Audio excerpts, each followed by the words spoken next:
Welcome to PHP Podcast. I'm Mike. And this is Orlando, and we're on episode 210. Oh, is it 210?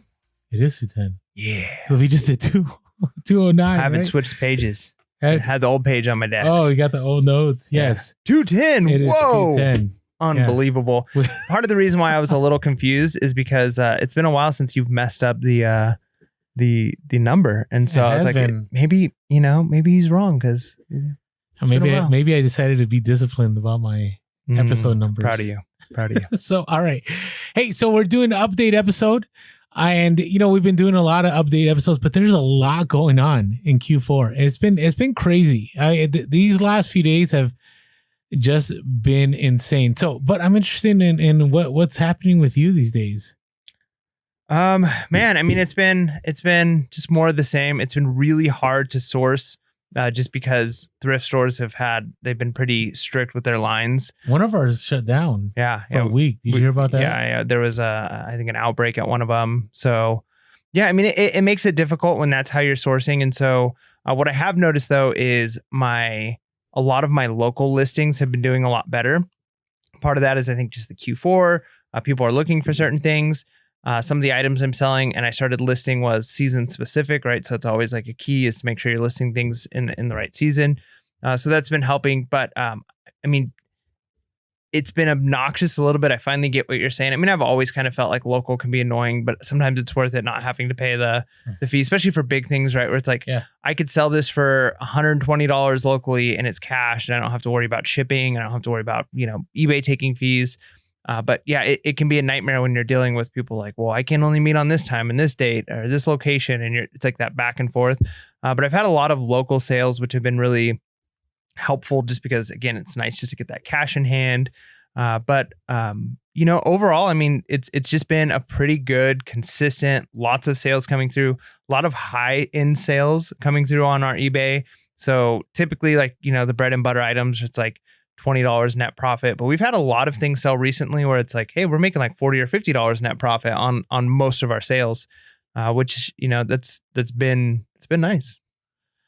And that's the thing. It's going to be hard to crash because I'm telling you, I am already sad. I was sharing this with somebody the other day that I am loving the hustle of Q4. Like I love it. Like I live for, I hate saying that I live for this, but especially with the cargo van, I've loved traveling all throughout California and just finding stuff. It's just been all staying in hotels, picking up stuff and within minutes it's selling. I mean, it's so much fun. And I've never experienced it as I've experienced this time around. So yeah, I understand the thrifting part because again, I've said this before. I drive through thrift stores and I see these lines, and especially the ones that we go to, and I'm just like, I don't know if I want to wait in those lines right now, right? So I agree with you with, I may be doing eBay sourcing in January. Like I'll still go to garage sales. Don't get me wrong. I miss garage sales. I've shared on Instagram some nice sales. Do you remember what that Big Mouth Billy Bass thing was? Do you remember those? Yeah, the ones that would sing. Yeah, so I shared this on Instagram. I just sold one for $85. I picked up at a garage sale for $5. It was a Christmas one too, right? And man, those things always sell. And I love those kind of finds, right? Because, you might find that at a thrift store, but this was like new in package. It was fine. I mean, there was wear on it, so I couldn't send it to Amazon, but I miss those garage sale finds. Pretty much all my high dollar eBay sales are garage sales. Right. Every once in a while, it might be a thrift store. Sometimes retail arbitrage, but most of the time, it's those garage sales. But Amazon has been off the charts. Merchant fulfilled. I'm so glad I did the, that there was that trial period where you had to do the 25 sales in order to qualify to sell toys. Now, I say this right now. So those of you that are listening that haven't done Amazon, I strongly encourage you to do this for next year. Like think about what you're hearing now and that, hey, try little by little. Try in the new year. Maybe it's a new resolution that you're going to try Amazon because I've said this before, the velocity on Amazon in comparison to eBay when it comes to the hot toys and so on, it doesn't even compare. I've shared this in the last podcast. I've had items that are ranked 32K that within 10 minutes of me listing on Amazon are already selling. I mean, I'm getting in my van, putting it in the back, and I'm driving for a little bit, and I hear the whatever weird cha-ching sound Amazon has. And I'm like, this is crazy. So I've never done merchant fulfilled on the road, but I got to tell you, it's kind of nice because you feel that it's work. It's different than when you source thrift stores on the road. Like, I loved sourcing thrift stores on the road. Don't get me wrong. I think it's awesome. I'm going to do it. But you don't see that money until maybe a month later, not until you list it and everything you get back home. The Amazon stuff is, you're on the road, you find the store in the middle of nowhere, you pick up a bunch of stuff, you list it on Amazon, and it cha-ching, whatever the sound makes, and you're like, whoa, this is crazy. So it motivates you to keep going and keep going and keep going and keep going. And so I've been doing that, and I'm going to keep doing more of that. And I mentioned this in the past podcast. I'm going to keep doing stuff until probably the 22nd. So hopefully sometime in there, I have a Christmas tree set up. We'll see what happens. I don't know. I kind of feel bad because COVID kind of killed the nostalgia of Christmas for me. Are you feeling any of that? Yeah, I mean, I don't know. I mean, things are obviously different. Like, there's a lot of our traditions stuff's closed. Like, we typically go bowling on Christmas Eve, and then, really, yeah, that's an awesome tradition. And that we can't do that, and then we go ice skating after bowling, and then there's a pizza place we go to, and like, there's all these things that are closed now, right? And so it kind of changes. It changes the Christmas, and I mean, that might even be something to be thinking about as resellers. Are what are ways that you can or niches, and I don't want to like give any away because there's a couple I've been thinking about and kind of dabbling in, but what are niches you can get involved in that can kind of connect people to as many Christmas traditions as possible, or holiday traditions, whatever the holiday is, because they're going to be missing a lot of things, right? If they're used to going to the store and seeing Santa, and they're used to doing this, and all these things that they might normally do, well, what are the other things that they might be able to do at home, right? Is it gingerbread houses? Is it like there's certain things that people are not going to want to lose because they've already lost so much. So maybe it's like, well, we don't normally do gingerbread houses, and so I guess I'm giving like a, just an example one, but we don't normally do gingerbread houses, but everything else Christmas has been taken away from me. Been dropped. Yeah. So I'm doing gingerbread houses. And so, that might be something to be thinking about, is kits and things like that you can pick up and sell. Now, granted, this is dropping literally like a week before Christmas. Right. So it might be too late for you, but that's the kind of way you've got to be thinking. And that's so much of reselling is just the mindset, is constantly thinking, how have things changed? I mean, we've talked about chess recently, right? Because of that. Oh, your bolo. People have thanked us in the DMs for your bolo. That's good. It's been good. So I've kind of been intrigued. I've played chess for years and years, but it's been a while since I've done it like consistently. And one of the things I liked and that I love about the game of chess is there's this constant tension where you make a move, you've got your ideas of what's going to happen, and then the other player makes a move, and instantly you're forced, if you don't, you're going to lose the game. You're forced to stop and say, how have things changed? Right? I can't just continue on my path. Maybe I can, but I need to now look, has the situation now changed? Has the board state changed? Are they threatening something that wasn't threatened before? Is there a piece now? And so you're forced, every single move that the other person makes, you have to reevaluate. Have things changed? Do I need to change where I'm attacking? Do I need to change how I'm defending? And it's that mindset. And I love the mental exercise of that. And so much of reselling is that. Oh yeah, 100%. Is constantly thinking, how have things changed this week? How have things changed in my city? How have things changed in my state? What's popular on Netflix right now? What are the kids watching and listening to? And so if you're not stopping and every once in a while reflecting and saying, what can I do right now to capitalize on the current situation? Because that situation is going to be gone. Like you said, by the time this episode drops, it's probably too late to be sending that stuff out, right? Or to be sourcing that stuff. But if you'd have been thinking about that a week ago, maybe not, right? And so you constantly have to be reevaluating that stuff. And so, I mean, what are the BOLOs right now as we're getting into? Oh, I'm about to talk about those later on. Well, there we go. Let's hold on. All right. All right. So I also wanted to say, again, in retrospect, I'm grateful. And I'm not saying that I feel bad whenever I say that I strategically did something well, because I'm not trying to be braggadocious about it. But I listed so much on eBay before Q4 hit. I found so many new with tag items. I was going to Nordstrom Rack. I was going to, all the off-price stores. I was going to all these places in anticipation that I wanted eBay and Amazon to do well. And it's done well. I mean, I haven't listed in probably 3 to 4 weeks. And I'm making just as much on eBay as I would if I was listing. It's been crazy. Now, in the midst of all this, I did hire a helper. And she's already started listing. Nice. So I'm actually kind of getting ready for January. But this is what I want to say about that. So this is my, let's see, 1, 2, 3. This is my 5th helper I've ever hired. So I had one helper and she's been awesome. And I'm probably, I'll touch base with her again. But because of COVID, we went our separate ways and that didn't happen. I hired 2 other helpers that I had to let go just because it just, the quality wasn't there and so on. And then I had another helper that I had to let go. And so this helper, she's sharp, she understood everything. This is what I'll say. When you hire a helper, you want somebody that you don't have to go step by step with everything, right? Somebody that just figures it out. Now, I will say, while I was training her, I'm like, why don't I have a manual? Like, why am I spending, like, this is pretty basic stuff. And so Chris, Daily Refinement on Instagram, we've had him on the podcast. We interviewed him before. And he's talked about before how he has manuals for his employees. And I thought, I need to just make one. Because the stuff I was telling her, I told everybody else. And actually, this time around, I was better about it. Like, my training session only took an hour, where before it would take 2 to 3 hours. Now, this helper, she is, she's pretty unique. She's a straight A student in school. She's still in high school.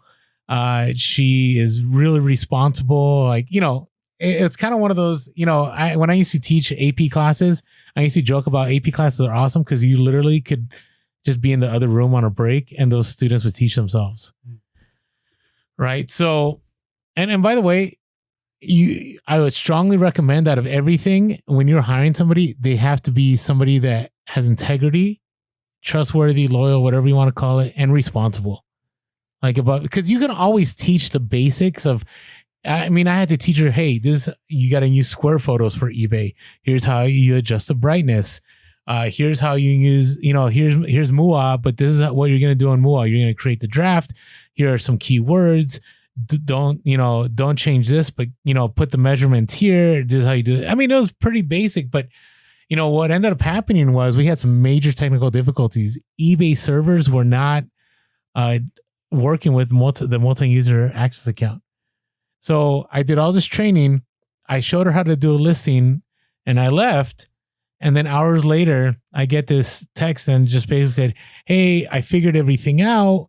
Computer works. I'm going to start listing. And boom, I go to my phone and all I do is I see all these drafts and I'm like, all right, this is working out. So I'm looking at my drafts right now. Not too bad. She's listening to a bunch of good stuff. Yeah. So that's good. And one of the things that was mentioned on the Daily Refinement podcast we had too, which I thought was pretty interesting. I'd maybe do a little bit more. Because I think he said it was like a $5 Starbucks card or something. But once you have something like a manual, here's my procedures. Here's the way to do this. I need to be able to explain to somebody in like 1 page or like, 2 minutes, like how to do this procedure. Yep. And then you go beyond that and say, if you can improve my procedure, if you can go through my manual and say like, here's a better way of doing this. And not that you're like trying to get them to change everything, but if they could say like, hey, actually, if I click this button and do this, it's like 10 seconds faster and it's a little easier than trying to go through this link and then this link, right? All right, update my manual. You've improved it. Here's a $25 Walmart or Amazon card or something, because 1, it's going to help you. And then 2, if you do something like that, like if you get to the point where you're hiring employees or you're hiring helpers, you building a manual like that, if you make it a living document, it's worth its weight in gold, because then the next person that comes, if you had a good helper, maybe they helped improve your processes, they added some things as eBay changes, they update it, then the next person that comes in, you've got it ready to go. You're not reteaching from scratch and having to go through everything. So if it over time is constantly improving and the way you do things improves, and you don't have to be the one always doing the improvements, but if they're like, hey, I'm doing these pictures every day and I notice that if I do this one first, or this is a faster way of removing backgrounds or whatever it is, then yeah, give them the $25 because over time it's going to save you a lot more than that. Agreed. And I do give a raise pretty quick. If I see quality work, I start them at a certain wage because I don't want them to go somewhere else. Right. So if they do quality work, I'll pay them, because you got to think about the long term. Finding a solid helper is pretty difficult. Right. I'm dropping off inventory. Right. And I'm trusting that this person's going to take care of my inventory. They're going to list it accurately. They're going to give me a quick turnaround time. And so, it's going to be good. And actually, I was thinking about this the other day. Was I talking to you? Who was I talking about? Oh, I was talking to somebody else that's a reseller in our area. And he had mentioned that he's been using, VAs and so on, but he needs somebody to take pictures. And I said, hey, listen, if she does quality work, you could probably hire her too, right? And it gives her more incentive to stay. And, it's a quicker way to scale. So stay tuned. I'm hoping to get my listings up to 3K by February, but we'll see what happens. Yeah, I wonder if this might be, I don't know. I don't want to pigeonhole us into saying we'll do something like this, but why not? Like, because a lot of people do have helpers. Like, as a community, like, we should either one, develop as a community like a good guideline of here's how to do things, or we work on making like basically the listing on eBay for Dummies manual, where it's like 20 pages of pictures and how to do it, where anybody can use. So when you have a helper, you can kind of just hand it to them. And if it's a living document that you can just update, that might be something that might be a Pure Hustle podcast exclusive. I think eBay has videos too. Yeah, somewhere. For sure. But that's the thing though, is if you're having to hunt a bunch of different places, but yeah, if you can just have like, here's one document, open it up, or, here's, because we have, like if you're trying to like a trainer, why are we sharing this on the podcast? That's fine. because we'll, I doubt other people are going to do it. And if they do, good for them, because we've just told them they should be making a manual. That is true. But yeah, we can, let's just do it good. And then, we could put it out there to maybe for our coffee shop people, all the people in our coffee shop. We'll see what happens. So, all right. So yeah, there's a lot going. It's crazy that I hired somebody at the height of Q4. So, and by the way, I get this question all the time. Like, how did you find this person? That's just called a seasonal employee, right? And people hire at the height of Q4 all the time. No, yeah, but she's not. Listen, she does great work. It's because I've been wanting to scale eBay. I just COVID kind of, I learned how to do everything on my own, but I want to be able to scale some more. So I want to answer this because I get this question all the time whenever I talk about helper. Like, how do you find your helper? So the reason I know I was able to come across this individual is because a good friend of mine, it's his niece. That's it. He just said, hey, my niece is looking for work. I was wondering if you're still looking for somebody, blah, blah, blah. And that's how it happened. I'm always a big fan of, it has to be somebody within your community that people can vouch for. Like, I know other people say, do Craigslist ads, I don't know. To me, it's too sketchy to go down that road. Say keep it in the family. Yeah. The other thing, like you said, though, the danger of that is Thanksgiving meals might not taste the same. Yeah, but it's also on the other side. There's loyalty involved. Like it's more than money. So you've had five helpers so far, and you've had to fire 3 of them. Yeah, and the 3 were not from within the family. No, or the extended family. You know what I mean? Yeah, but if one of them was, but we haven't gotten that. But even then, my first helper, who I haven't talked to in a while, like I'm still good. I still talk to her every once in a while. I still talk to her parents. Like, we're all good, So, all right. Any random stories you got to share? One that's kind of interesting. So, we've been doing an advent calendar with my son, and it's cool. We got a Lego one for him this year. Last year, Bolo, yeah, if it's the right one, right? No, for sure. So last year we got him a Hot Wheel advent calendar, and he loved it, but he didn't quite understand it. Now he's 3, so he's still not quite getting it. But every day, at some point during the day, he's like, I want to open my calendar book. He calls it his calendar book because like it opens up and then he has to punch out the thing. And so I build the Legos with him each morning, and it's kind of fun to do. But we're well into the Advent season, right? Like, we're already into like more than halfway through now. And it's interesting because I can't remember how you pronounce the name of the company, but I talked to several podcasts ago about I think it's the Schleich or whatever it is, the Schleich, something like that. It's something. Yeah. You know what? Actually, I could play it on air if I could find it. I feel really bad. We had 2 people that actually voicemailed us How to say it. it. Oh, okay. Well, maybe next time. Yeah. Thank you guys, by the way, for sharing with us. I don't. And I actually finally saw that. I was at a Barnes & Noble and I saw that brand. So it is a brand that's sold here, but it's primarily a German brand. And one of the items that was in there was actually the main one that made me look at this box that I bought was an advent calendar. And I think I bought this in, maybe it was November, maybe it was the end of October, something like that. And I'm like, oh, we're coming up into Advent season. This is goodbye. And so I bought it and it sold and it was new in box, fine. And, we showed pictures, I think like on the side of the box, like part of the tape on like one of the edges was like lifting up a little bit, but it was like fine. Right. And we said like that the box is, here's the condition of the box. The person buys it and they want a refund on it almost immediately, right? They're like, this is not new in box. And they like peeled back the tape and like opened and like, we're looking into the blister packs here. And we don't think like, it looks like maybe these are open. None of them were open. Like we gave them the refund. We got it back. We look at it. All of the blister packs on the inside that you'd have to poke out, they're all closed. They're all sealed. Like it's this brand new. And in the sense that it hasn't been opened, right? Like that's typically what you're looking at. An advent calendar like that for the most part is probably not a collector's item. Like people are going to punch the boxes and open up. So as long as the toys are in each one of the containers, well, we're like, well, I mean, bummer. Cause basically we got it back like right at the beginning of December. Like, it's probably done now. Well, it sold a couple days ago. Again, full price. Nobody even like, tried to make offers on it. And I'm like, we're halfway through the Advent season. I know. Is that weird? I just sold one too, like last week. Yeah. So I'm like, maybe they're just going to like do them all at once and they just want the toys that are inside because they missed it. Or maybe they're thinking next year. I don't know. Who knows? But it's kind of weird to think that like it just goes to show like you never know. Like, obviously there's a peak season. Advent calendars are probably selling most in November, towards the beginning, right before the beginning of December, late part of November. But in the middle of December, you still might sell Advent calendars. It's a thing. Yeah. And I find that if you sell on eBay, you don't get a return. But if you sell on Amazon, you get returned the Advent calendars. I could see that. Now, you know why I think some people buy it? Maybe they're like my family. I remember growing up, we did nothing for Christmas until Christmas Eve day. We bought the Christmas tree. We got ornaments. We set up all on that day. And even right now, I'm hoping that doesn't happen in my own home. But, we're past mid-November and I still haven't gotten a tree.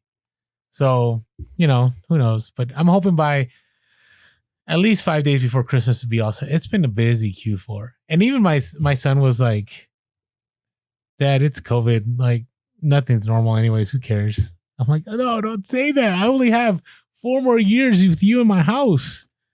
So yeah, he's been clear with me that he's moving out at 18. So just wait, man. There you go.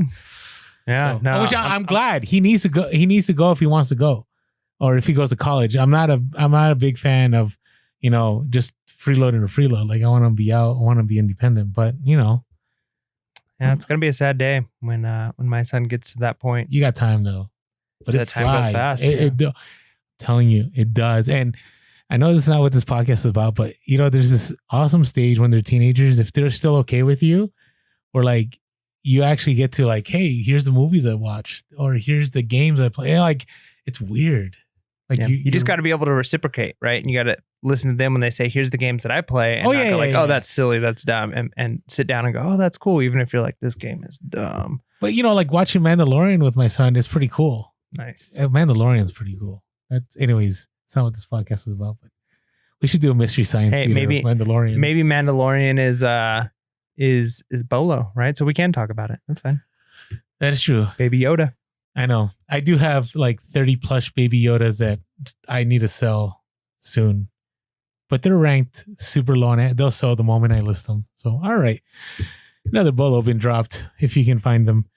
All right. So my story is more of a documenting of what I've learned about Amazon, and maybe it'll help some of you. So 2 things I've been in play.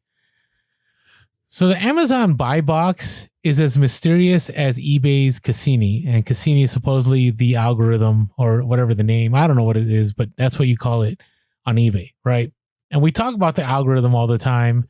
One of the funniest things on Instagram is the GIF for when you type in algorithm in the stories, it says praise the algorithm. Like, we kind of do that on eBay, right? We got to do everything for the algorithm because the algorithm does help. But the Amazon buy box is strange. And here's some things I learned this Q4 so far. So I had this hot item that was selling for an obnoxious price for a long time. Now, I treat Amazon like I treat my stocks. Like, I will buy a little bit at a time at stocks, right? And then, it'll go up. And then when it dips again, I'll buy some more, right? And so I'm always buying, right? And every once in a while I'll sell it. So I do a little bit of the opposite on Amazon. On Amazon, I'll sell a little bit just in case, because I'm always worried when Amazon is going to be in stock with something. Like, who knows, right? So I'm always selling, but I'm just selling a little bit at a time. I'll sell 4 units in one day, and these are low ranking items. So, I can sell them whenever I want, right? If I drop the price to the bottom, usually I'll sell. But here's the thing. So I noticed another person on this listing put their item at about $50 higher than mine. No, not even 50. It was like 60. I'm like, this is weird. So is this person just is he waiting till the end of Q4 where everybody's like, I need to get this, and he's gonna be the one guy left out of everybody, and he's gonna sell through it?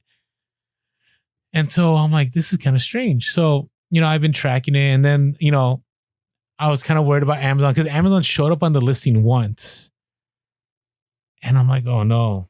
Like, when Amazon gets on a listing, sometimes they don't go away. Or sometimes they'll sporadically sell out and they'll come back, sell out. So you got to sell in the gaps, right? Basically, Amazon retail arbitrage is selling in the gaps. That's all you're doing. And so I noticed this person never budge on the price. And then I noticed they disappeared from the listings. I'm like, that's weird. I wonder if they weren't getting the price they wanted. I'm wondering if they just sold it on another platform. I'm wondering what's happening. So, it ended up getting that there's only a handful of people on the listing.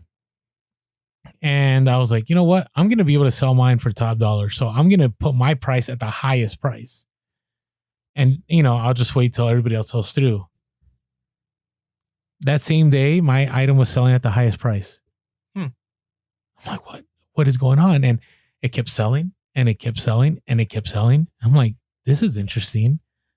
I wonder if I could keep doing this. So I went to other items that I was selling on Amazon, and, I had sold through some of them, and then I listed those items for $10 or $15 more, and it kept selling at that price, and it kept selling at the price. So I'm like, wait a second. And I knew this kind of already, but the buy box is not highly dependent on just the lowest price. Some people have talked about the buy box is tied into your history on Amazon, your sell-through rate on Amazon, your IPI score on Amazon. It's kind of like on eBay with the algorithm, right? Free returns, top-rated seller, pictures, all this stuff play the part. And I'm like, wait a second. So is that a repricer killer then at this point? I have not used a repricer all Q4. That's another thing I was going to share. Well, we have a special Q4 episode we always drop in January. But yeah, so the people that are using repricers may be losing money, right? Because on this item, so this person sold. So here's my theory. I probably lost at least $2,000 selling mine at the lowest price. Now, I made that up later because everybody was sold out, and I was one of like 3 people on this listing. So I priced my stuff super high. And here's what happened. My stuff wasn't selling when I went super high. That makes sense. Well, it does and it doesn't, because if scarcity is an issue, right? Aren't people going to pay top dollar for my item? Well, not if there's a lower price available. Well, but there was a point where like I was the only prime person, and it wasn't selling. But then I dropped it to the second highest price I put on. When I decided to bump it up, and it kept selling, and sure enough, within seconds they sold through. So I'm like, okay. So here's what I learned in all this is one is the lowest price does not guarantee the buy box. I think most people know that. Second, if you're consistently selling through and then you raise your price a little bit, you can still sell at that price. 3 is I think that if you're an experienced reseller, because a person that had it at the highest price, they had like 41,000 feedback. So my guess is that person sold through everything at that highest price. And because the buy box favored them, because I've noticed if you'll go on there and you'll see the lowest prices, like one item right now I'm looking at is $20. The buy box is at $28.99. So it could also mean geography, where your stuff is located. So anyways, this is all I'll say is be careful with your repricer and be careful at trying to be the lowest price consistently. I'm not saying don't be one of the lower prices because you want to sell through, right? You either sell first or you sell last. There is no in between. But be aware that you can still sell stuff on Amazon Buy Box at a good price. You don't have to go to the lowest every single time. So yeah, it's pretty crazy. Like I learned a lot and I made a lot of money because I kept going up and up and up in my price. But here's the other thing too. Amazon, their fair price policy, they mean business, because I've had items I've picked up, no listing on there. And I've listed it for, let's say the item, at its peak was selling at 40. I listed at 60. Amazon wouldn't let me list it. 50 wouldn't let me list it. Put it at 40, listed it. So unless you're a brand new reseller on a listing, you can't list an item high, right? You have to basically list it at what it was previously listed at its highest price. And it's just the way it is. So be aware of that. And it kind of makes sense if Amazon is customer centric. They want to keep sales. I'm not saying I agree with it. I'm a big fan of the free market, but I don't know if this is a free market thing. I think it's Amazon's a business. They want to sell their stuff. They want customers coming back. They're going to push to have prices lower, So, I mean, you could sell it for whatever price you want, but you just won't get to use their program. True. I mean, there's eBay. I saw people listing some stuff for higher prices on eBay and getting it on eBay. So, all right. So that is my I hope that brought value. It was an interesting deep dive into the buy box on Amazon. All right. Are you ready for our next segment? Let's do it. But don't we have some stuff to talk about first? We do. So Mike is covering his shiny head. Yeah. Well, there's actually a reason I've got my head covered today. So before I started using Skull Shaver, which is the best. You've got to get a Skull Shaver if you shave your head. Promo code PURE. If you're watching, you can see it there on the screen. I used to use like really good clippers, like they were professional grade clippers that I could use. Like they do it for edging, barbershops. I paid like over $100 for my clippers because I shave my head so much, and it gets really, really close. And I would always shave once a week. I'd shave my head, and then by the end of the week, it'd kind of grow out a little bit. So I always love like the first 2 or 3 days after I used the clippers on my head, because I was like, that's when I felt like I looked the best. I've started using the Skull Shaver, and I wanted to see like how long after I shave my head with the Skull Shaver before I get to the point where it was day 1 with the clippers. And I'm on day 3 right now, and if I were to take my hat off, like this is what I used to shave my head down to, right? And I'm 3 days without shaving. Like just think about that. Like I now can shave my head every 3 days, and at my longest, I'm going to get to what I used to have as my best, right? That's how close Skull Shaver gets. And it's been a game changer for sure. So there you go. So if you want to pick up that, perfect Christmas gift, or you just for yourself, go to skullshaver.com, use our code PURE. Yeah. All right. Hey, if you haven't followed us on social media, we are Pure So Podcast on Instagram, TikTok, and Facebook. We got to give TikTok love. I haven't been on TikTok forever, so we'll be dropping stuff on TikTok eventually. It's a busy time. It's a busy time. We're also Pure So Cast on Twitter. You can always give us a call at 619-738-1170. That's 619-738-1170. Or shoot us an email, puresopodcast@gmail.com. That's puresopodcast@gmail.com. And as always, you can leave us an iTunes review. We're always grateful for that. So we have some great reviews on there, hoping to get to 400. And we have shirts available for sale. Thank you, those of you that have been buying sales since the last time we talked about this. I think it would be great to have that quality. They are quality shirts, right? And we may have more merch coming in next year. It's crazy that we're saying next year, which is only a few weeks away. And as always, if you want to say thank you in a monetary way by signing up for a membership on buymeacoffee.com/pure hustle, we're always grateful for that. Thank you to all of you since the last podcast that signed up. Or actually, the numbers are, they're constantly getting better. And so hopefully we're able to get to a certain place that we can begin to produce more content that, may be buy me a coffee content. So we'll see where we go. Again, the podcast will always be free, but there's always extras that we can do if time allows. So that's what we're willing to do. And again, that's buymeacoffee.com/pure hustle. Right. Did I forget something in all that? Probably, but it's fine. No, you don't. You've got it down. You got it down. All right. But it's only episode 210, That's right. Breaking news. The elves are working hard in the North Pole. However, Santa has said that Santa's in the studio. Shipments might be taking a little bit longer to get to you because of the COVID season. Orlando, take it away. All right. So the fact that you brought up shipping. So I got to tell you, until the last podcast, I did not know how bad Shipageddon was. Like, I had no idea, because my view is, as long as I did my job and I sent stuff off, I'm good. Like, I don't worry about it. And maybe I'm naive, right? But I mean, I can't control. I can't do anything about it. Now, I do love how eBay has stepped in. Amazon, I haven't seen anything from Amazon, but I'm sure they're going to do something similar because COVID has helped out. It's terrible to say COVID has helped out, but during COVID, people have figured out ways to, a sale, or is a sale the right word? Like assuage? What is the right word? Yeah. Okay, sorry. It's not assault. Assault buyers in helping them with the shipping. But I love what eBay did, because, I truly believe, while eBay is customer centric, which they should be, and Amazon's customer centric, I do believe eBay does take steps, and they're always taking steps to help out sellers. Somebody actually DM'd me the other time and said, Orlando, it's kind of weird. eBay sided with me. And I'm like, why is that weird? And they said, well, I always hear that eBay sides with buyers. And I'm like, I don't know that to be true, because as long as you have everything taken care of, right? Everything's accurate. You're upfront with everything. You have good feedback. Maybe top rated seller helps.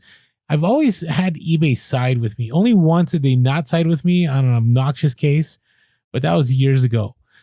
So I find that eBay, to me, is way more on your side than most platforms. Now, what they've done with the shipping delays, if they've made it that it will not ding you for shipping again if you qualify for one of these three. So what they said is, if your tracking shows a physical carrier scan anytime within your stated handling time.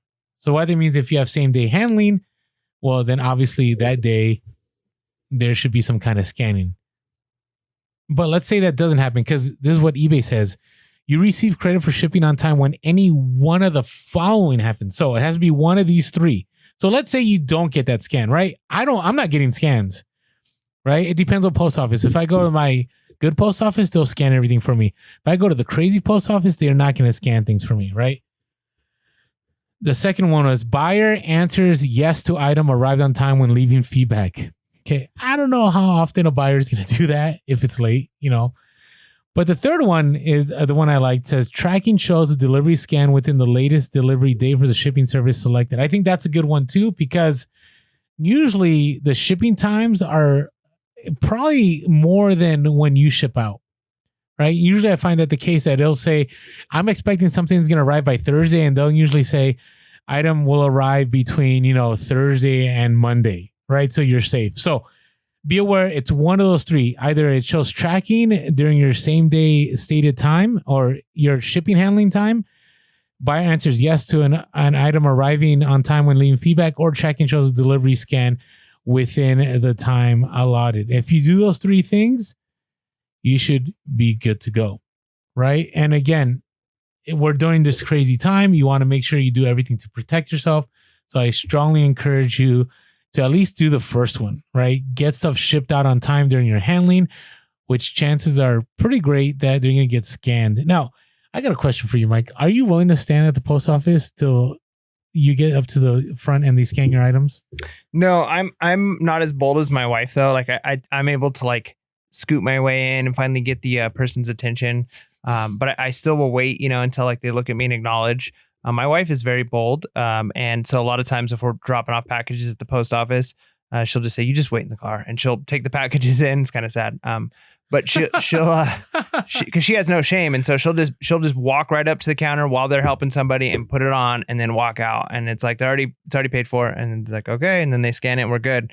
And so yeah, we don't wait in line if it's already been. If we've already paid for it, if we've already got the paid shipping, typically because we know where the drop offs are in the post offices we frequent. And yeah, we get looks from people, but a lot of times it's because they don't realize like you can. I mean, one time she walked in. And there's a line basically at the door. She walked up to the machine. She had to buy stamps. She went up to the self-vending kiosk machine. Yeah. She bought stamps and walked out. And the person was like, "You can do that?" And she's like, "Yeah. Like I've been in this line for a half hour, and that's all I needed was stamps." Yes. So, if you're a new reseller, by the way, labels at home. Yeah, do your labels at home. Seriously, labels at home. I dropped a picture on Instagram a few days ago, and the line was obnoxious. Like 25 people in line. I'm like, time is money now. I know some people argue like I will go up to the counter and I'll wait till they scan every single one. I personally can't during Q4. I can't. So you got to find your level, right? If you're shipping out 50 to 100 packages a day, probably not the call to make, right? If it's a handful, maybe it's worth it to you. You got to find what works for you. So I'm grateful that eBay has done that. I do think it is a seller centric thing to do. Now, they are changing up shipping things, which I think is a good thing. So they're just doing it with sports cards for now, but they are actually doing. Is it for just sports card or trading cards? So for right now, for trading cards for right now, yeah. Right?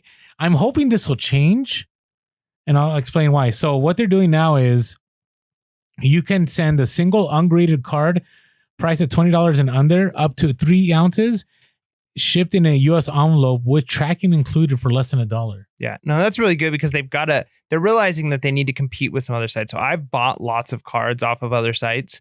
I mean, I've purchased cards and sold cards on eBay too. But for instance, like right now, there's Star City Games, there's TCG Player, there's Channel Fireball, there's all these other websites that people go to for their Pokemon, their Yu-Gi-Oh, their Magic the Gathering trading cards. And I'm sure there's other sites that are big for sports cards as well. And the nice thing with these sites is they're very competitive with the shipping. So they'll have things set up where if you're buying from one store, like you can like put things together and then it ships for free if you pay more than $14. Or if you're buying singles, like the shipping is really low on it. Whereas, yeah, if you're when I sell singles on eBay, I have no incentive to sell singles that aren't worth like $30, $40, $50 because, yeah, by the time I actually pad it good enough so that it's not going to bend and break, if I'm just selling a $5 card, I'm not going to make any money because nobody's going to spend the $6 it's going to cost to ship it. So the fact that shipping is now going to be 99 cents per card that gets sent out, if it's a single, now I have a little bit more incentive to sell cards that are $5, $10 cards because I can be more competitive in the shipping cost. And you have tracking now, yeah, right? Which is kind of nice. So the new service is exclusive on the eBay Labels platform and will allow you to meet eBay's top-rated plus requirements, which is great too, which includes additional perks. So this starts in January, by the way. There's actually a YouTube video. If you go to the eBay community and you go to seller announcements, it'll be on there. My hope, though, is that this will apply to other things. For example, badges. Like I sell badges all the time, right? And, badges are less than 3 ounces, right? And most of the time, the badges I end up selling are less than $10. I usually buy, I have Boy Scout badges. I bought like 100 for $50. And, I've already made my money, but I probably would have sold a lot more if I didn't end up charging, the $4 for shipping. Yeah, I don't know if they'll do it though. And the reason I think that it might not just be across the board with any item that's like in that. Well, what about postcards, Well, maybe, but the reason why I think is because trading cards and sports cards is such a big market and people don't look always to eBay for them. I mean, they will, like sports cards, people are going to look to eBay to an extent. But like I said, if you're a hardcore Magic the Gathering player, you're a hardcore Pokemon player, unless you're looking for like a $600 card that's like really rare and you want it graded, you're usually not looking to eBay. You're looking to a site that's selling these cards for maybe $1, $5 each, and the shipping is really low, or you can get a whole bunch of them, and then the shipping is only like $1 to ship like 10 cards to you, and you're picking your singles out that might only be $1 each. And so people aren't looking to eBay for that. But if they can capture some of that market, they're going to be okay with losing a little bit of money, because if all of a sudden people who are into Pokemon, into Magic the Gathering, into Yu-Gi-Oh, into these trading cards or into sports cards say, I'm looking to eBay first because they have the same prices and they've got bigger selection, then they're tapping into a really, really big market that they can pull from. I don't think other things have as big of a following. Like there's going to be people who collect badges. There's going to be people who collect postcards. Those are markets that they already have on eBay. But I think people know to look to eBay if they're buying, stamps, right? Like if they collect stamps, they know to look to eBay. But if you play trading card games, you almost never look to eBay to fill out your deck on items, right? And that's a big loss for eBay. But if they can bring in that huge market of customers to say, yeah, I shop on eBay when I get my cards. Yeah, I think, I think it's a great point. And eBay, I do appreciate, I always talk about Jordan Sweetum. Like I want him on the podcast. He's always making these announcements. I think eBay is thinking forward. Like I think about what they did with the sneaker market, StockX, right, had claimed to be the next big thing and go to, and then eBay's like, you know what, we're not going to charge fees on anything over 100, and we're going to do eBay sneaker authentication. Totally changed the game, right? Totally changed the game. So I thought that was great. All right, next thing. So I'm seeing this everywhere. Have you sold stuff on Facebook and shipped it? I haven't. No. Okay, now so we've brought this up before. But this Q4, I've seen all kinds of people talking about this, and I was not a believer. I mean, we have some good friends of the podcast who have messaged me and said, Orlando, you got to get in on this. And I've just been so busy with eBay and Amazon, I haven't taken the opportunity to. But if you haven't yet, I'd strongly encourage you to, especially right now. Facebook is still offering free shipping, so it'd be worth it to you. And usually I don't, shout out other YouTube channels, but the College Picker, a good friend of the podcast, Eric, he just put together a video on how to do Facebook shipping, which is his stuff is always super helpful. So check it out. If you're kind of intimidated and going like, how do I buy the labels? Is my stuff protected? Blah, blah, blah, blah. You still got a few days here of Q4 and you might be able to make some good sales. I've seen a lot of people talk about they had stuff sitting on eBay for a while and they listed it on Facebook, and it's sold within minutes. Right now, I say all that saying that I don't know if Facebook is at a place yet to have the velocity of Amazon or eBay, but I am definitely going to be looking more into it in January. I already set up a Facebook shop. I just haven't done anything else with it yet. And Facebook shop and selling on Facebook Marketplace are two different things, by the way. Facebook shop is your own social media store that you sell your goods at. Facebook Marketplace is, it could be like Orlando's personal Facebook page selling stuff, unless I create my own, Facebook page. Yeah, but usually like it's almost works more like an offer up, because I sell a lot of things on Facebook. Yeah. And I don't ever list any of it on my Facebook. Right, like I know they encourage. I see what you're saying, yeah. But it's literally you have to be just searching things. Don't they see your profile, at least your picture? Yeah, they see your picture, but I mean, I've got a private account. I mean, they see your picture if you're on OfferUp too. That's true. Well, no, they see I actually don't have a picture. I have an avatar. I mean, you can make your avatar for your Facebook, right? That's true. Okay. But definitely look into it. Now, I see all that because there's this article that came out, which has been making around on social media, and people have been talking about it. About Poshmark. And I've been saying this for a long time. I don't believe that Poshmark, if you're going to go full time, I think it's one of the hardest platforms to go full time on. I've always said that. I think on Amazon, I think it's totally doable. And on eBay, totally doable. But, there's an article that came out and it was making the rounds on social media, and a lot of people were talking about it. And a lot of, I guess you can say, resale influencers were hopping on board saying, yeah, this is true. Like it's Poshmark. If you want to go full time, it's good to maybe cross post to, or maybe have it as a side, but as your main source, it's pretty tough. Now, this article follows up with a nurse who, was intrigued with Poshmark a few years ago. It's called Get Rich Selling, Use Fashion Online, or Cry Trying. And it was put out by Wired. And we'll put the link below on our YouTube. I'll put it on there. That's where he posts this. And basically, was talking about her and her. She's married. She has a couple kids and was a nurse. Nurses make good money. I mean, I guess it depends on what part of the country you're in, but I don't know if I would go full-time selling if I was a nurse, but maybe, maybe it's stressful. So basically, was very intrigued by Poshmark, got into Poshmark, got into the whole, girl boss, posh boss movement, was happy, got to her store to a place of, could make 10,000 a month, but then just talked about how Poshmark overtook her life. Like she had bins of clothes throughout the house. It felt like she could never get enough done. Had to actually hire somebody to do all the sharing of her closets. And it was just all too consuming. And I thought it was a great article as a warning of like how reselling can consume your life. Like right now, reselling has consumed my life, but that's right now. That's Q4. Like I'm expecting that because there's no better time for me to capitalize on reselling.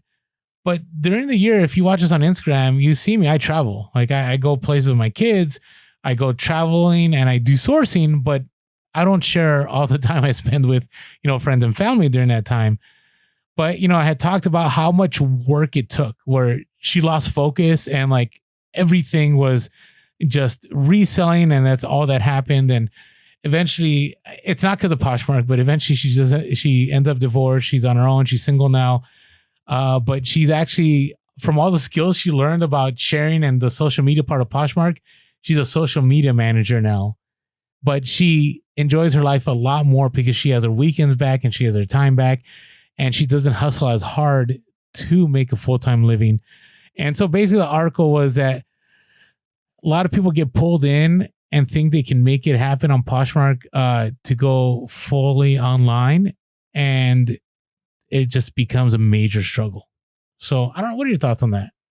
Yeah, I mean, for sure. I mean, reselling just in general, it's one of those things that definitely can control your life. Anybody that I know who I've talked to has kind of gotten into it and they kind of start small. I don't know if I've ever told you this, but I've had so many weird hobbies in my life. And when I first met my wife, a hobby that I was into was breeding fish. No, well, maybe you told me a little bit of this. Okay, maybe. so always something new with Mike. And one of the things that when you breed fish, when you are on the forums and stuff, it's like a common thing they would say is the multi-tank syndrome, is MTS. And the idea was you started with a tank and you started with a few fish, and then it was like, well, I just need one more tank, and then I could do this other thing. And then before long, I literally had a room in my house. I owned a home in a place that, I mean, you could just buy huge property for very inexpensive. And I had an entire room with, it kind of looked like this room with racks in it. And I just had tanks all, like I would go. Really? Because you didn't tell me all this. So PetSmart would do like the $1 a gallon tank sales several times a year. So I would just buy like, 20 tanks, 20 10-gallon tanks or 20 gallon tanks and set them up. And I'd get them all going in this room. And the multi-tank syndrome, it's like the same thing. I think for reselling, it's the multi-tote syndrome.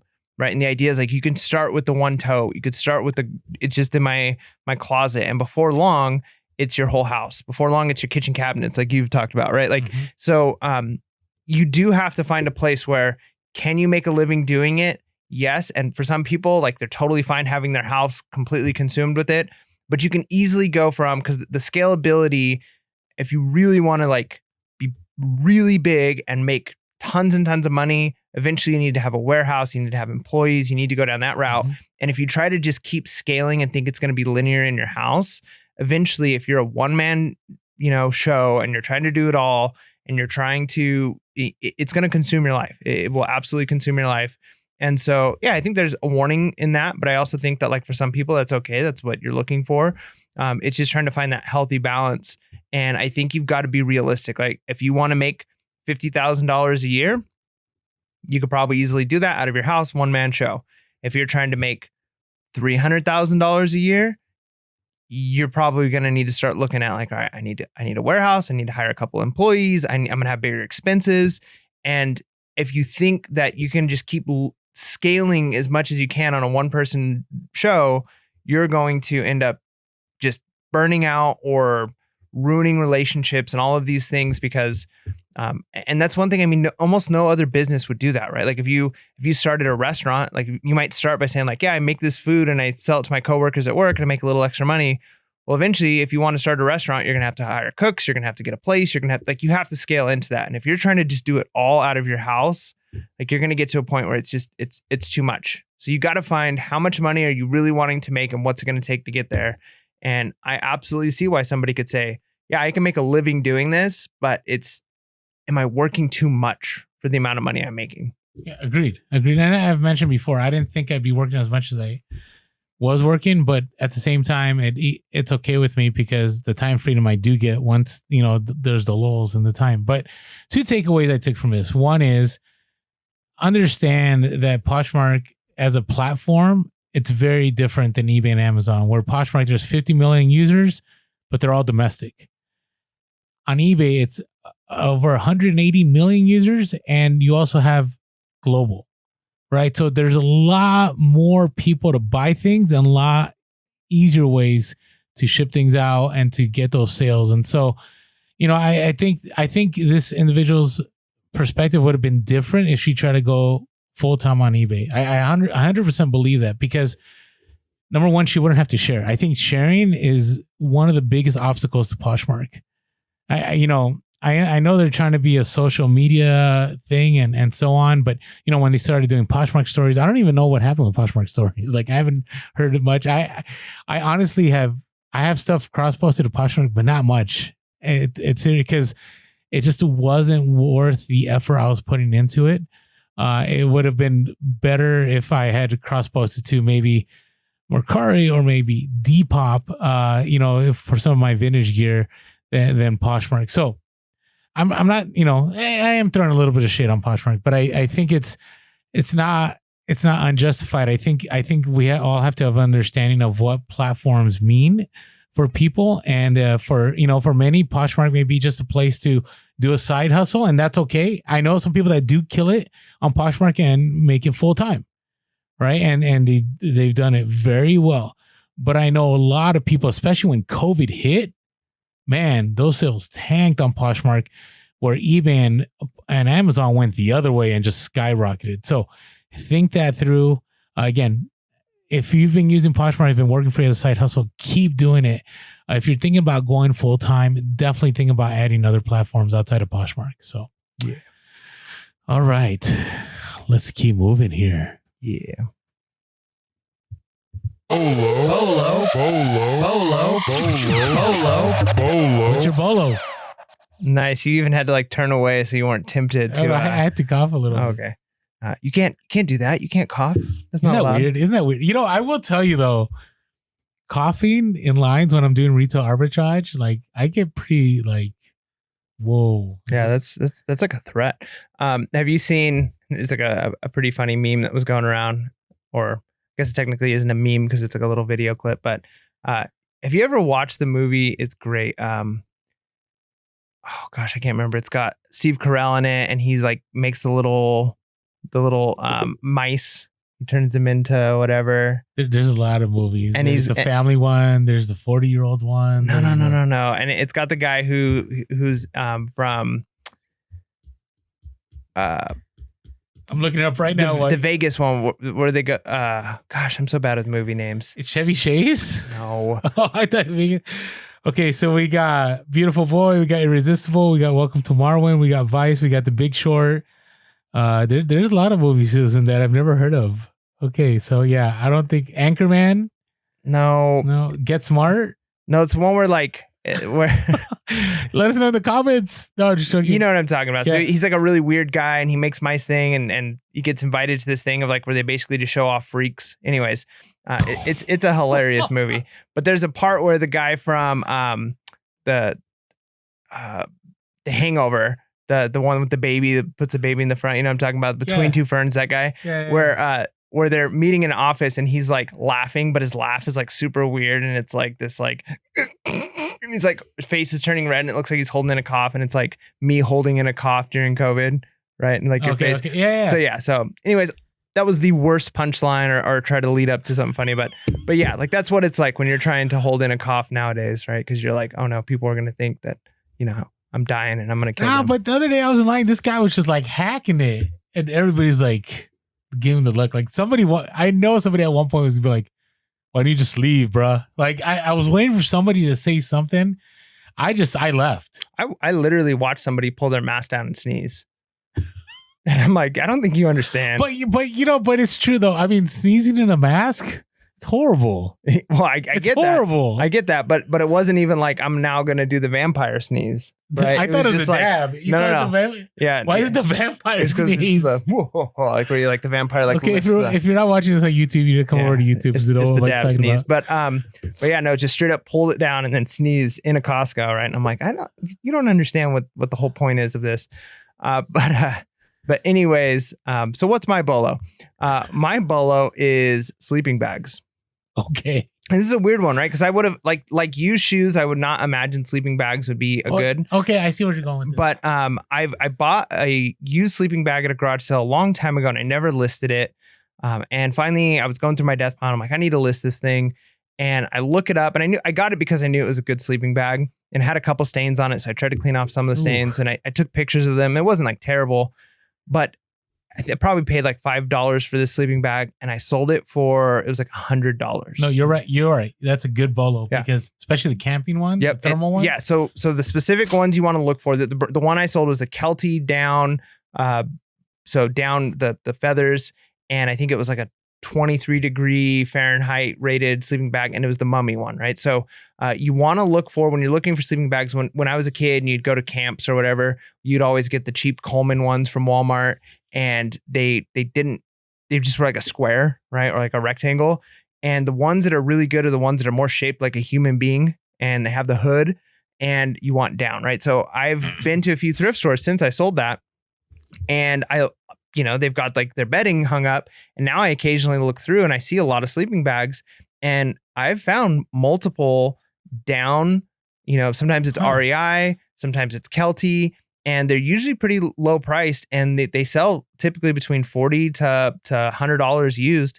And if you're getting them for $5, like that's not a bad deal, because they tend to just lump all sleeping bags together. But there's a huge difference between the Coleman ones that are just like $10 at Walmart, or the ones that are like, this is meant for camping. And the other thing too with sleeping bags is they're rated at different temperatures. So different seasons, different bags are going to sell. So, seasonal items are really big, and just knowing like, hey, it's okay. Like if this one it's not like the lower it's rated, the better it's going to sell. It's not like, well, this one's a 15 degree rated one, so it's going to sell better than one that's a 30 degree or a 40 degree. Well, sometimes people don't want a 15 degree rated one if it's, a little bit warmer. So don't think that like just the degree matters, but material matters, right? Down is going to be really big. And then the shape of it's going to matter. So do a little bit of research on sleeping bags that sell. And, we talked about blankets, and I was kind of like, oh, people buy used blankets. And I'm kind of surprised that people buy used sleeping bags, especially because a lot of them, when you read the thing, you can't wash them. It's like, especially if they're down, it's like hand wash with a cloth and hang dry, right? So This isn't like you're just disinfecting it and throwing it in a washing machine, but people will still buy them. So pick up some sleeping bags. So funny that you said ew about my blankets, but you're recommending sleeping bags. But this is relatively new. It's recent. Okay, it's good though. It's good. I forgot about sleeping bags. I haven't picked up a sleeping bag in a while. All right, so my bolo isn't even close to good as Mike's, but I'm just keeping it real. Like workout apparel, anything workout, it's time to pick them up. We're going into lockdowns again. California has been shut down. New York is being shut down. Who knows what else is being shut down? My heart goes out to all you gym owners and so on. I'm a big fan of, like, if one of the big deterrents is being in shape, and I'm speaking from a person that's not in shape. I mean, I haven't been to the gym in 7 months. And there was a time where I was going to the gym every day, and I was lifting. I know I hate talking about health because I'm not a specimen of health, but I was motivated. I was moving. I mean, I was doing weights. I was, hitting the steam room. I was, And then, then I had to buy my own weights. I had to get bands. I had to do all this. I went hiking with Mike. I started hiking on my own. But, with all that going on, like that stuff is going to be high, and it's already selling. I've already been selling weights and stuff all over again. And it's, I don't know if it's going to be at the same velocity as it was in the beginning, because obviously a lot of people probably already have weights, right, from the first go round. But, we have a different situation now because we have January, where usually people go to gyms anyways, right? Because start a new year, you want to get in shape. It's your New Year's resolution. And so all that stuff is going to be hot again, whether it be workout apparel like leggings or, stuff to go running or running shoes, or all the way from the practical to weights, fat loss monitors, all those kind of things. Hiking backpacks. I just sold one of those again. Yeah, hiking back, any of that stuff. So I know it's super wide BOLO, but don't discount what happened the first go around, because they may be even bigger because it's January. Yeah, and start of the year. Yeah, January, New Year's resolutions, and obviously weight loss is a good one there. But think of other things too. Like a lot of people say, I'm going to journal this year, right? And so certain types of journals get big, and certain types of stationery, right? Like you talked about in the last episode, your pens, right? Yeah, might be worth lifting it up a little more, because a lot of times when people like, I'm going to journal this year, they want good stationery and nice pens, right? Like they want to have better quality stuff, and just not like a big ballpoint pen with a 3-ring binder. They want like something nicer. So think of things that people decide they want to do for a new year, something that's like, this is a goal, and what accessories can you attach along with that? And those are going to be BOLOs. And there you go. Yeah. Dinner for Schmucks is the name of the movie. Have you ever seen Dinner for Schmucks? I have not. Oh, you've got to see it. It is one of... I can't see Steve Carell outside of Michael Scott. Well, trust me. Dinner for Schmucks is one of my favorite. Like the only person that's been able to cross over is John Krasinski. I think that's his name. Jim. Like Jim became Jack Ryan, and Jack Ryan is a phenomenal show, right? But every once in a while he gives that Jim look, and I'm like, wait a second. Well, Dinner for Schmucks, he's very similar to his Michael Scott, but a little bit more awkward. So it's not like he's trying to play a different role. But all right. But yeah, Dinner for Schmucks, it's pretty funny. But yeah, there's a good scene in that one with the coughing. All right, so transitioning from that, what are you looking forward to? I'm looking forward to watching Dinner for Schmucks. Just kidding. But really, I probably will watch that this week because it is that good. I want to wind down. So I know that it's kind of the opposite of what we've been talking about, what you're kind of encouraging. And I think a lot of resellers are winding up right now. And I know that as we get a little bit closer to Christmas, only for a few more days. Yeah. And then you'll wind down. But I'm looking forward to a couple weeks off of work, a couple of weeks of actually not sourcing super hard, not listing super hard, and just kind of enjoying holiday seasons, right? Because this COVID time has made the holiday time just so different as it is. I just want to have, a little bit of tranquility, a little bit of peace, and recognize part of what reselling has allowed me to do is to have some extra money and finances and freedom. And part of that freedom is to not always go as hard, right? So I'm going to kind of just relax a little bit. I'm still going to, as things sell, I'm still going to be shipping. I'm still going to be, taking care of business, but I'm kind of looking forward to just relaxing, because that's one of the benefits of reselling is it gives you that time with your family, and capitalize on it now. Cause I don't think anybody's going to get to their deathbed and say, I wish I made a few more sales. Right. But you might say, sure, I wish I spent a little bit more time with my family. Yeah, I agree. I'm going to be doing the same thing. Don't get me wrong. I want to travel. I don't know how it's going to happen, but I actually had a trip planned for Hawaii. And then I think, isn't it mandatory quarantine if you go to Hawaii? I don't know if I haven't looked into it, but I ended up canceling because at the time I was going to, I was like, whoa, 14 days? Like I can't do 14 days. So, but before that happens, I'm going to keep going on the road for the next 3-4 days and keep sourcing for Merchant Fulfilled. And I'm going to be boosting my eBay with the, help from my helper. And so hopefully I'm in a good place when January hits. I'm actually going to spend some time in January, end of December. Okay, no, I'm not going to do that. I was going to say I'm going to spend some time organizing. I'm not going to organize. I'm going to take it easy. I can't. I'm going to hit things hard for the next 3-4 days and then we're off. And by the way, for the podcast, right, we're going to have some mini episodes, right? So we were going to do like the, compilation of Bolo episodes and compilation of interviews. But we still want to record. Is that what we're doing? Yeah, so we're probably going to do some mini-sodes for the next couple of weeks. In fact, this might be the last episode before we start dropping our mini-sodes. So expect the typical drops, right? So our Monday, Thursday. So we're still dropping stuff. Yes, we're still going to be dropping, but they're going to be probably closer to 30-minute episodes and more like very focused, right? So instead of some people love the ramble. Some people love the fact that we kind of just talk about stories and this. But I think it's going to be a little bit more focused, like, hey, here's like a couple of interesting stories of the past year, or here's something that like a practical thing that we're doing in our business. So it's going to be like really short, practical mini-sodes, and hopefully you guys enjoy them.